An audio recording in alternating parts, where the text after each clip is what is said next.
साथियों, शिक्षा मनोविज्ञान का यह 4th क्वेश्चन पेपर है और इससे पहले के प्रश्न पत्र अगर आपने नहीं देखे हैं तो चैनल पर जाकर अवश्य देखें। इस प्रश्न पत्र में 30 ऐसे प्रश्न शामिल हैं जो अधिगम, संज्ञानात्मक विकास, बाल्यावस्था, बुद्धिलब्धि, किशोरावस्था, कोलबर्ग का नैतिक विकास सिद्धांत, परीक्षा शिक्षण, समायोजन जैसे बिंदुओं पर आधारित है। मैं आपको पूर्णतः विश्वस्त कर देना चाहता हूं कि इस प्रश्न पत्र के प्रश्नों के उत्तर मेरे द्वारा पूर्णतः जांच परख के साथ तैयार किए गए हैं और वीडियो के अंत में कमेंट बॉक्स में जाकर आप कमेंट करके अवश्य बताएंगे कि आपके 30 में से कुल कितने प्रश्न सही हुए हैं। तो शुरू करते हैं पहला प्रश्न। और पहले प्रश्न में पूछा है कि डेनियल गोलमैन संबंधित है मानसिक स्वास्थ्य से, स्वयंगात्मक बुद्धि से, सृजनात्मकता से और व्यक्तित्व से। तो डेनियल गोलमैन है वो स्वयंगात्मक बुद्धि से संबंधित है। डेनियल गोलमैन ने सन 1995 में एक पुस्तक लिखी थी, स्वयंगात्मक बुद्धि और बुद्धिलब्धि अधिक महत्वपूर्ण क्यों। इस पुस्तक में उन्होंने स्वयंगात्मक बुद्धि को विस्तार से परिभाषित किया था। फिर दूसरे सवाल में निम्न में से कौन सा युग्म सही है। एक युग्म इन चारों में से सही है, उसका हमारे को चयन करना है। अधिगम के प्रकार कोलर, अनुभवजन्य अधिगम कार्ल रोजर्स, सामाजिक अधिगम गेन्ने और अंतर्दृष्टिपूर्ण अधिगम बंडूरा। तो इसमें अनुभवजन्य अधिगम 2 नंबर विकल्प है वो इसका उत्तर होगा। वो कार्ल रोजर्स के द्वारा दिया गया था, बाकी तीनों गलत हैं। ऊपर के 1 नंबर विकल्प में अधिगम के प्रकार वो कोलर के द्वारा नहीं दिए गए थे, वो गेन्ने ने दिए थे। कुल 8 अधिगम के प्रकार रॉबर्ट गेन्ने ने बताए थे। जबकि 3 नंबर विकल्प में सामाजिक अधिगम है वो अल्बर्ट बंडूरा के द्वारा दिया गया था, गेन्ने के द्वारा नहीं। अंतर्दृष्टिपूर्ण अधिगम सिद्धांत है वो कोलर, वर्दीमर और कोपका के द्वारा दिया गया था, जो गेस्टाल्ट थ्योरी पर आधारित सिद्धांत है। तीसरे नंबर के प्रश्न में प्रभावी शिक्षक वह है जो कक्षा पर नियंत्रण रख सकता है, अधिक सूचना दे सकता है, विद्यार्थियों को अधिगम हेतु अभिप्रेरित कर सकता है, आवंटित कार्य का ध्यानपूर्वक संशोधन करता है। तो प्रभावी शिक्षक वह है जो विद्यार्थियों को अधिगम हेतु अभिप्रेरित कर सकता है। तीसरे सवाल में 3 नंबर विकल्प है वो इसका उत्तर होगा। फिर चौथे सवाल में शिक्षण का परीक्षा प्रशिक्षण प्रतिमान विकसित किया था। परीक्षा प्रशिक्षण प्रतिमान है वो किसने दिया था ये पूछा है। तो ब्रूनर, रिचर्ड सकमैन, डोनाल्ड ओलिवर और जॉन डेवी।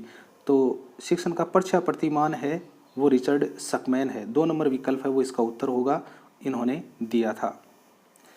5 नंबर के सवाल में प्रतिरक्षा प्रक्रिया है चेतन व्यवहार, न्याय संगत एवं तार्किक, प्रत्यक्ष विधि और व्यक्तित्व का रक्षा कवच। तो प्रतिरक्षा है वो एक तरह की रक्षा युक्तियां हैं जो व्यक्तित्व का रक्षा कवच के रूप में कार्य करती हैं। 4 नंबर विकल्प है वो इस प्रश्न का उत्तर होगा।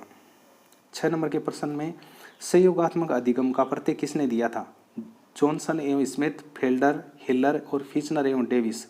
तो सहयोगात्मक अधिगम का प्रत्यय है वो जॉनसन एवं स्मिथ ने दिया था। सहयोगात्मक अधिगम प्रत्यय के अंतर्गत बच्चों को छोटे छोटे ग्रुपों में विभाजित कर दिया जाता है और उनको एक समस्या दी जाती है जो करके सीखने के सिद्धांत पर हल करनी होती है, ताकि बच्चे करके सीखने के सिद्धांत को फॉलो करके जो उनका टारगेट है उसकी तरफ वो बढ़ सके। फिर 7 नंबर के सवाल में बुद्धिलब्धि IQ का समीकरण किसने विकसित किया था। स्टर्न ने, बिन्ने ने, टर्मन ने, स्पीयरमैन ने। तो इसमें बुद्धिलब्धि है उसका सन 1916 में जो टर्मन है उन्होंने सूत्र दिया था, मानसिक आयु बटा वास्तविक आयु गुणा 100। तो 3 नंबर विकल्प है वो इसका उत्तर होगा। और टर्मन ने ही अपने इस सूत्र के आधार पर ये स्पष्ट कर दिया था कि हम किसी भी बच्चे की जो बुद्धिलब्धि है उसका इस सूत्र के माध्यम से ज्ञात कर सकते हैं कि अमुक बच्चे की बुद्धिलब्धि है वो कितनी है। फिर 8 नंबर में निम्न में से कौन सा किशोरावस्था का लक्षण नहीं है। तीव्र शारीरिक विकास, विपरीत लिंग में अधिक रुचि, स्पष्ट एवं स्थायी आत्म प्रत्यय, अधिक संवेदनशील प्रकृति। तो इसमें किशोरावस्था का लक्षण है वो 3 नंबर में नहीं है, स्पष्ट व स्थायी आत्म प्रत्यय। तो इस अवस्था में स्पष्ट एवं स्थायी आत्म प्रत्यय नहीं बल्कि अस्पष्ट और अस्थायी आत्म प्रत्यय होते हैं। बाकी इसमें तीव्र शारीरिक विकास है वो भी होता है, विपरीत लिंग में अधिक रुचि ये काम भी होता है और अधिक संवेदनशील प्रकृति है ये भी बच्चों में पाई जाती है। तो 3 नंबर विकल्प है 8वें का वो इसका उत्तर होगा। 9 नंबर के सवाल में कोलबर्ग ने नैतिक सिद्धांत के अंतर्गत निम्न में से कौन सी अवस्था नहीं है। कोलबर्ग के नैतिक सिद्धांत के अनुसार कुल 3 अवस्थाएं बताई थी, इनमें से कौन सी तीनों अवस्थाओं में से कौन सी नहीं है। प्राक रूढ़िगत, पूर्व संक्रियात्मक रूढ़िगत और पश्च रूढ़िगत। तो इसमें 2 नंबर विकल्प पूर्व संक्रियात्मक अवस्था है वो कोलबर्ग ने नहीं बल्कि जीन पियाजे ने बताई थी, और पूर्व संक्रियात्मक अवस्था है वो 2 से 7 वर्ष तक होती है। तो इसमें 2 नंबर विकल्प है वो इसका उत्तर होगा।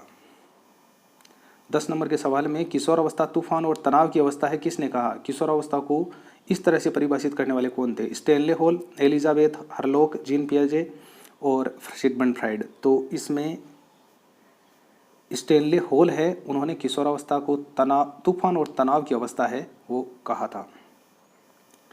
11 नंबर के सवाल में परिचय अधिगम किसके विकास में सहायक है? कल्पना, सृजनात्मकता, संज्ञानात्मक कौशल और स्मृति। तो परिचय अधिगम है वो संज्ञानात्मक कौशल के विकास में सहायक है।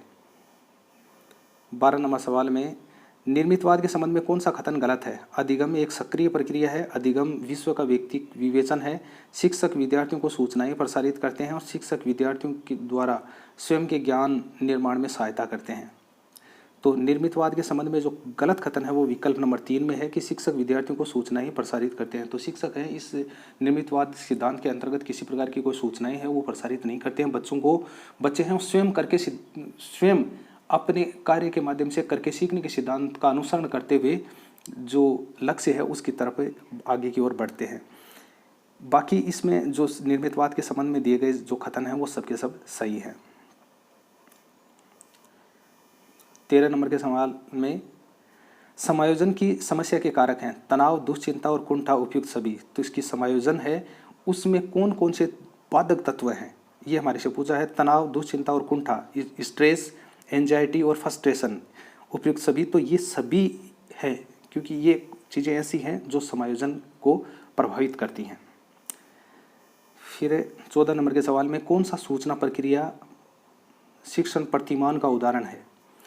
सामाजिक अंतःक्रिया प्रतिमान, निष्पत्ति पढ़ते प्रतिमान और प्रयोगशाला शिक्षण प्रतिमान और समूह अन्वेषण प्रतिमान। तो 2 नंबर विकल्प है वो इसका उत्तर होगा कि सूचना प्रक्रिया शिक्षण प्रतिमान है वो निष्पत्ति प्रतिमान का उदाहरण है।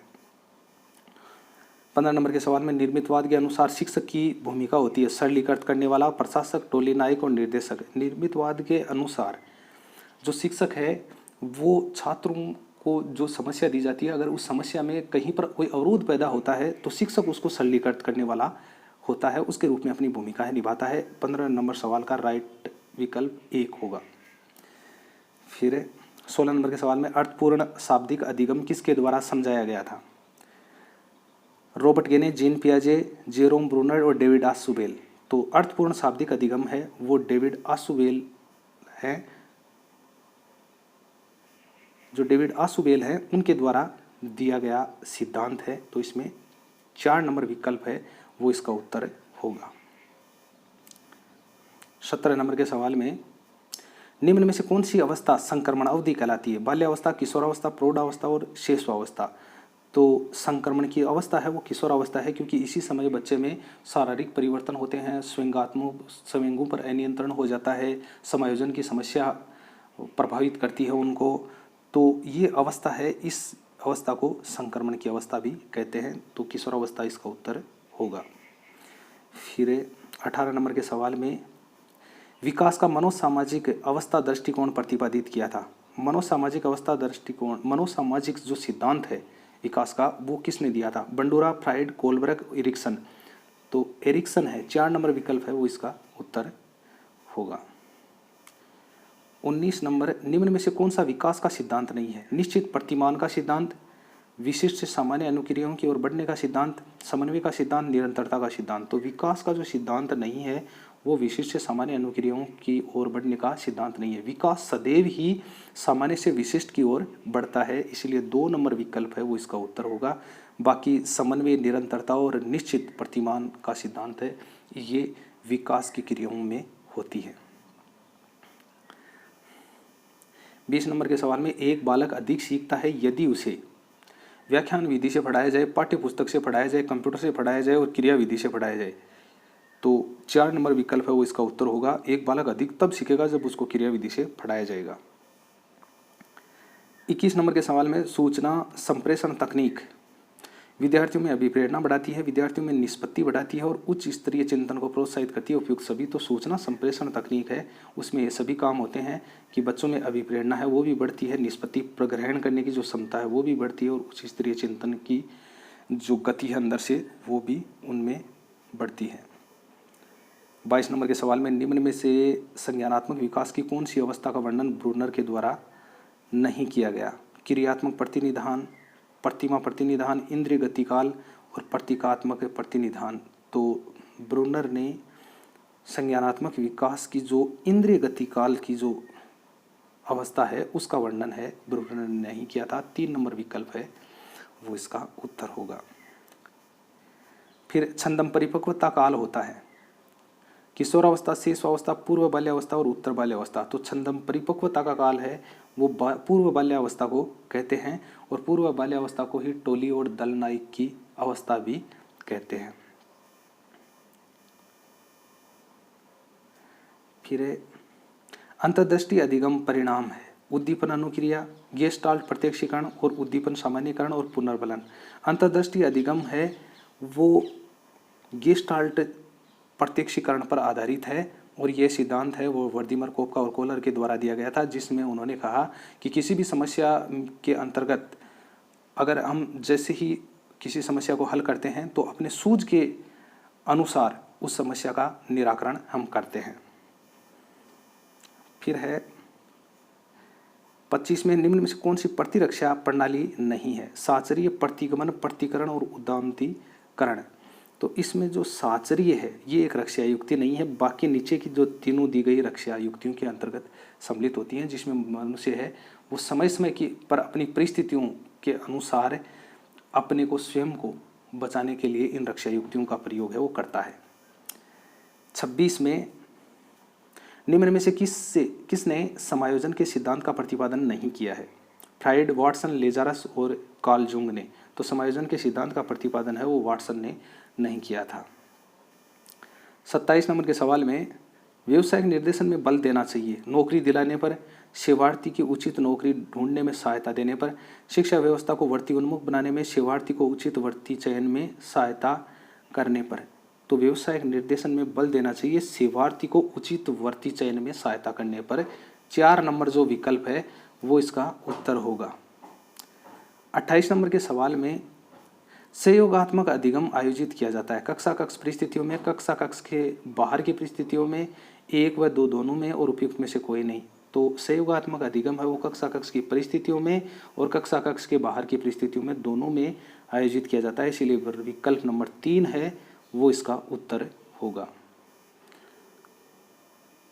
29 नंबर के सवाल में निष्पत्ति प्रत्यय प्रतिमान के प्रतिपादक थे डीवी, ब्रूनर, पियाजे और आसुबेल। तो निष्पत्ति प्रत्यय प्रतिमान के जो प्रतिपादक हैं वो जेरोम ब्रूनर थे। 2 नंबर विकल्प है वो इसके का उत्तर होगा।